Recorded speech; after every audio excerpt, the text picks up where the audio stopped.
ఓం శ్రీ సాయిరామ్. 1968 సంవత్సరం మే నెల సనాతన సారథిలో భగవాన్ శ్రీ సత్యసాయి బాబా వారిచే రచింపబడినటువంటి భాగవత వాహినిలోని నిన్నటి తర్వాత భాగం తెలుసుకుందాం. సాయిరామ్. ఆ కృపాళుడైన గౌరీ శంకరులు అర్జునుని తల నిమురుచు, నాయన, పురుషార్థమును సార్థకము చేసుకుంటేవి, నీ కర్తవ్యమును నీవు ఉపయోగించితివి, తప్పు లేదు, ఇదిగో తీసుకోము, నా అనుగ్రహ ప్రసాదమని పాశుపతాస్త్రమును ప్రసాదించను. మహారాజా, శూలపాణితో పోరాడిన మీ తాతల ప్రతిభా విశేషాలను ఏమని కొనియాడుదును? దీనికంతయు ఆ గోపాలుని కృపా కటాక్షమే కారణము. అతని ఆజ్ఞ లేక మీ తాతలు ఎట్టి చిన్న కార్యమునైనను సంకల్పించువారు కారు. నిజముగా మా మహాభారత యుద్ధమున కృష్ణ కృప అడుగడుగునా తెలియపరిచాను.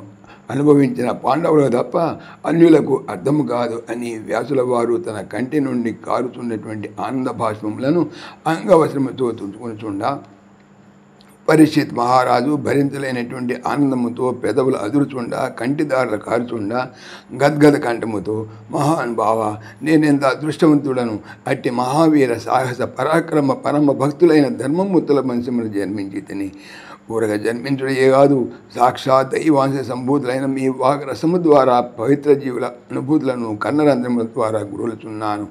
ఆహా, నా జన్మ ధన్యమైనది. ప్రభు, మా తాతల యొక్కయో కృష్ణ పరమాత్మ యొక్కయో చర్యలు వినుచుండా ఎంత వినినను తనివి తీరకున్నది, తృప్తి కాకున్నది. యుద్ధమందు కృష్ణ పరమాత్మ మా తాతలను ఎట్లు రక్షించునో వినిపించి నా ఆరాటమును చల్లార్చమని ప్రార్థించా. అంత వ్యాసుల వారు, రాజా, 12 సంవత్సరములు అరణ్యవాసమును 1 సంవత్సరము అజ్ఞాతవాసము చేసి పాండవులు గోధన హరణ సమయమున బయట కనిపించగానే పాతక హృదయుడైనటువంటి దుర్యోధనుడు చూచి అజ్ఞాతవాసము పూర్తి కాగా పూర్వమై పాండవులు కంటపడరు కనుక తిరిగి 12 సంవత్సరంలో అరణ్యవాసమును 1 సంవత్సరము అజ్ఞాతవాసమును చేయవలని పట్టుబట్టెను. అంత ద్రోణ భీష్మాదులు లెక్క వేసి పాండవులు నిబంధన ప్రకారమై బయటపడరు కానీ ముందుగానే బయటకు రాలేదని అరణ్యవాసము అజ్ఞాతవాసము అనుకున్న రీతిగానే సాధించినారని ఎంత నచ్చ చెప్పినను దుర్యోధనుడు సత్యమును అంగీకరింపగా పెద్దల మాటలు ధిక్కరించి వినాశనమునకు రాజబాటలు వేయ ప్రయత్నించుచు ఎవరేమి చెప్పినను ఒప్పుకొనక యుద్ధమునకు నిశ్చితాభిప్రాయమును వెల్లడిచేసాను. ఎవరేమి చేతురు? రాజాజ్ఞ సరి. ఇరు పశ్చిమల వారు యుద్ధ సన్నాహములు ప్రయత్నించిరి. అధికారారూఢుడు దుర్యోధనుడు, రాజ్యభ్రష్టులు పాండవులు. అయితే సత్యధర్మములు పాండవులను వరించినవి కనుక ధర్మాత్మలకు రాజులు కొందరు పాండవుల వైపున చేరేరి. మిగిలిన బలవంతులు వీరులు సార్వభౌములు కౌరవపక్షము వెళ్ళిరి.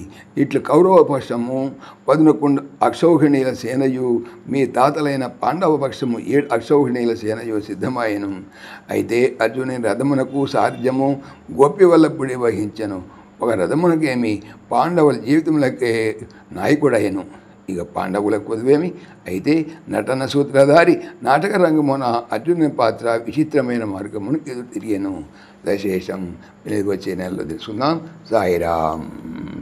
సమస్తలోకాః సుఖినో భవంతు, సమస్తలోకాః సుఖినో భవంతు, సమస్తలోకాః సుఖినో భవంతు. ఓం శాంతి శాంతి శాంతి. జై భోల భగవాన్ శ్రీ సత్య సాయి బాబాజీకి జై. జై సాయిరామ్. జై జై సాయిరామ్. ఆత్మీయులకు మనవి, ఈ ఛానల్తో పాటుగా లెరన్ భగవద్గీత లైవ్ గీత అనేటువంటి మరొక భగవద్గీత ఛానల్ను నా చేత స్వామి చేయిస్తున్నారు. దీనికి సంబంధించిన లింక్ డిస్క్రిప్షన్లో చూడవచ్చును. సాయిరామ్.